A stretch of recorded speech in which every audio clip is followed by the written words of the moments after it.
ने जो तैनात किया है टर्किश ड्रोन बैरक्टर TB2। ये TB2 ड्रोन है, TB3 भी आ गया है, लेकिन यही वो TB2 ड्रोन है जो अनआर्म्ड ये ड्रोन है और इसका इस्तेमाल युद्ध में भी होता है। टर्किश ड्रोन है। 12 ड्रोन मंगाए थे, 6 ड्रोन अभी ऑपरेशनल है और भारतीय सीमा वो बॉर्डर जो सेंसिटिव है, जो बहुत सेंसिटिव है। आप समझिए कि अब चिकन नेक जिसे कहा जाता है, जो सेवन सिस्टर्स को जोड़ता है, वो भी सीमा बहुत सेंसिटिव है। तो हमें अलर्ट रहना है, हमारी एजेंसियां अलर्ट हैं, हमारी सेना अलर्ट है, लेकिन इस तरह की हिम्मत करने की कोशिश कैसे करता है। और ये TB2 ड्रोन की ताकत देखिए, 25,000 फुट की ऊंचाई पर उड़ान भरते हैं। ये जानना जरूरी है, हम टैंक तोप को लेजर गाइडेड बम से तबाह करने की क्षमता है TB2 ड्रोन की। 40 फुट के ये ड्रोन होते हैं जो आप पीछे देख भी रहे हैं तस्वीरों में, और यही वो ड्रोन है जिसकी तैनाती हुई है। ये समझना बहुत जरूरी है कि बांग्लादेश कुछ भी कर रहा है और हम इग्नोर करते रहें। बिल्कुल वो छोटा देश है, बिल्कुल वो कट्टरपंथी है, लेकिन कहते हैं ना कि बंदर के हाथ में उस तरह आ जाए तो और बंदर खतरनाक हो जाता है। तो बांग्लादेश में कट्टरपंथी जो है, वहां पर अराजक स्थिति है। उनके हाथ में अगर ड्रोन और ये सब चीजें लग जाएं तो भारत के लिए तो खतरे वाली बात है भाई। ड्रोन वाली साजिश हुई है, भारतीय सीमा के पास तैनात किया गया है खतरनाक ड्रोन। पश्चिम बंगाल से सटी सीमा के पास ड्रोन तैनात किया और इसे बांग्लादेश की 67वीं आर्मी संचालित कर रही है। जो ड्रोन की ये साजिश आपको बता रहे हैं, कहां पर तैनात किया गया है, यही वो ड्रोन है। पश्चिम बंगाल से सटी सीमा पर के पास तैनात किए गए हैं ड्रोन, जिसे लेकर भारतीय सुरक्षा बल की भी अलर्ट है, सुरक्षा एजेंसियां भी अलर्ट है। चिकन नेक एरिया में तैनात किए हैं। चिकन नेक जो सेवन सिस्टर्स को, हमारी जो नॉर्थ ईस्ट की राज्य हैं, वो चिकन नेक बहुत, उसे चिकन नेक कहा जाता है कि बहुत वो संकरी सीमा है, आप इसे कह सकते हैं, संकरी वो इलाका है। उस पर नजरें पाकिस्तान की भी रहती है, चीन की भी रहती है, क्योंकि भूटान इधर, नेपाल इधर। अब ये 6 ड्रोन की जो डिलीवरी चटगांव में की गई है, जिस चटगांव पोर्ट को बंद कर दिया गया था पाकिस्तान के लिए, अब खोल दिया गया है 53 साल बाद। 6 की अभी डिलीवरी बाकी है।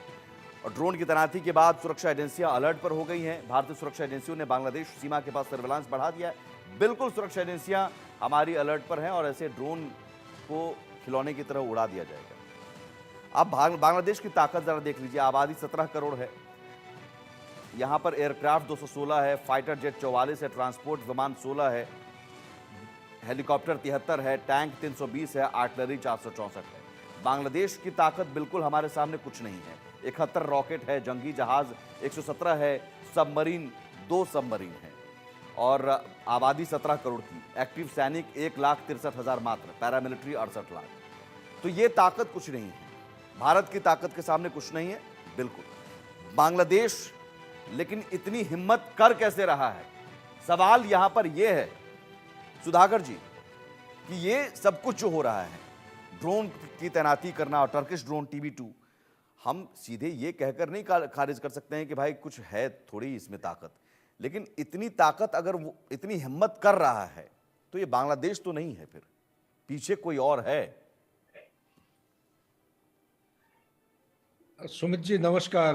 आप जो पैनलिस्ट हैं हाथ उठा रहे हैं, उनको मौका दीजिए बात करने के लिए। मिश्रा जी बोलना चाहते हैं, एक मिश्रा, उसके बाद मेरे को। नहीं नहीं, आप बोलिए सर। नहीं, आपने नहीं अच्छा, बोला है, पहले हम सुन लें। नहीं नहीं, सुधाकर जी हमारे आप लिए बोलिए गर्व बोलिए, की बात है। मैं सबको फिर मौका दूंगा। जी जी।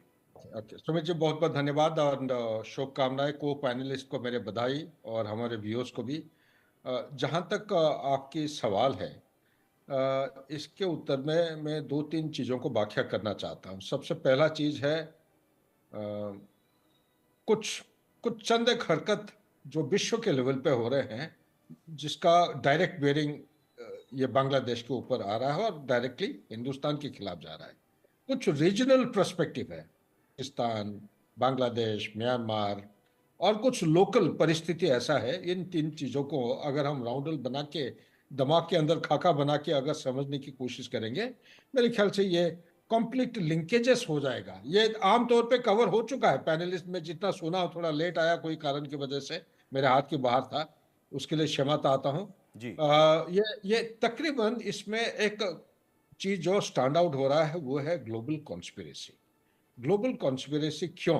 तो बांग्लादेश जैसे एक नेशन है, वहां से क्यों ये कोशिश कर रहे हैं? इस पर टर्की की, ये जो आप ड्रोन की बात बता रहे हैं, ये मेड इन टर्की है।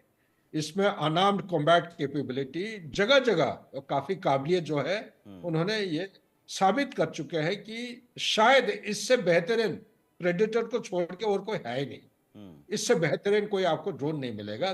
तो बांग्लादेश अभी तक पीसफुल एक नेशन था, हिंदुस्तान का दोस्त अभी भी है। हम सर हर ये बड़ी बात, मैं सॉरी आपको इंटरप्ट कर रहा हूं, ये बड़ी बात आप बता रहे हैं कि प्रेडेटर ड्रोन के मुकाबले आप इस ड्रोन की तुलना कर रहे हैं, यानी इतना शक्तिशाली ड्रोन बांग्लादेश भारतीय सीमा पर तैनात कर रहा है, तो अपने आप में गंभीर है। गंभीर है। तो क्या है, तो थ्रेट क्या है, थ्रेट को समझने की कोशिश करिए। लेकिन बैकग्राउंड में इसको ध्यान में रखना पड़ेगा। ये मैं भी जी एक जियोपॉलिटिकल स्टूडेंट हूँ, जी थोड़ा बहुत रिसर्च करते हैं रिटायर्ड लाइफ में, इधर उधर लेक्चर देते हैं, आर्टिकल लिखते हैं। मेरे अंदाज के मुताबिक ये जो गेम है, ये खेल 20 जनवरी तक चलते रहेगा। अच्छा। और 20 जनवरी के बाद डोनाल्ड ट्रंप आते ही ये सब चुपचाप हो जाएंगे, शांत हो जाएंगे, मेरे असेसमेंट के मुताबिक। क्यों? क्या अमेरिका का हाथ इसमें नहीं है? हो सकता है। सीआईए का पक्का रोल है। क्यों है? एक किताब है आपके चैनल न्यूज एक्स में, आपके चैनल में बहुत बार मैं दिखाया हूं, द ग्रेट गेम ईस्ट।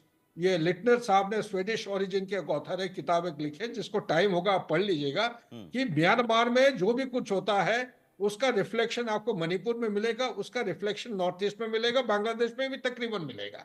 और क्या हुआ है, ये थैन सेन एक थे प्रेसिडेंट, 2006 से लेकर 2011 तक उन्होंने एक टॉप सीक्रेट डॉक्यूमेंट निकाला था।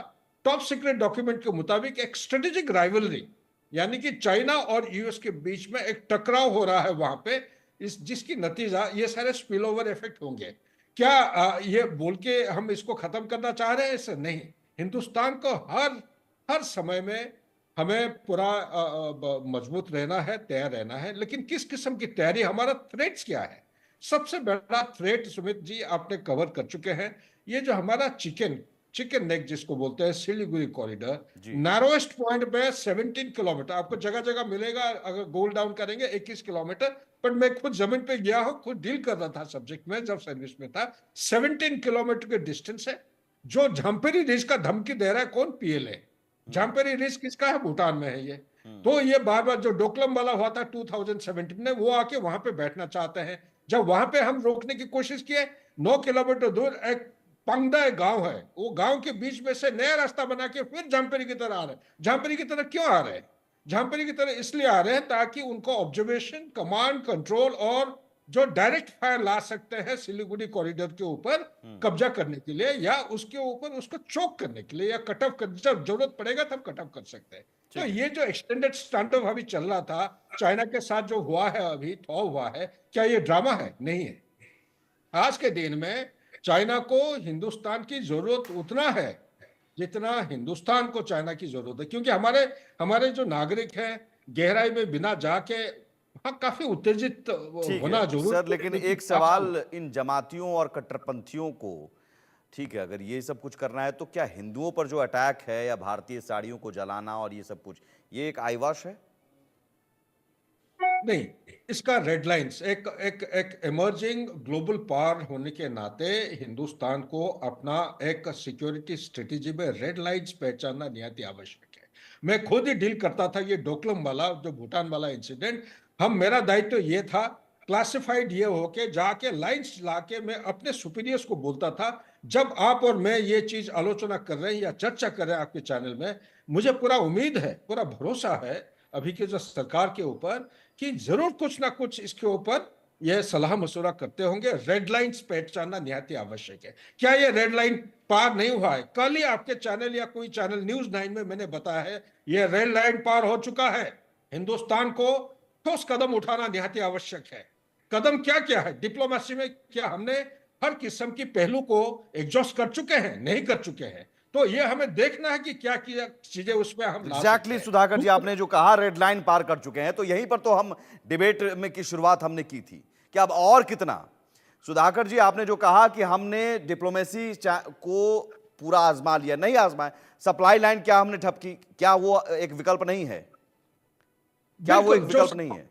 हाँ, बस मैं 2 लाइन और बता के उसके बाद देखिए, जो मेन जो मुद्दे होते हैं, पहलू होते हैं, एक होता है डिप्लोमेसी, एक होता है इंटेलिजेंस या इंफॉर्मेशन। है। इंफॉर्मेशन में हिंदुस्तान के पास आज के दिन में स्ट्रक्चर्ड फॉर्मल कोई आर्किटेक्चर नहीं है। इंफॉर्मेशन के नीचे होता है डिस इंफॉर्मेशन, मिस इंफॉर्मेशन, मैल इंफॉर्मेशन।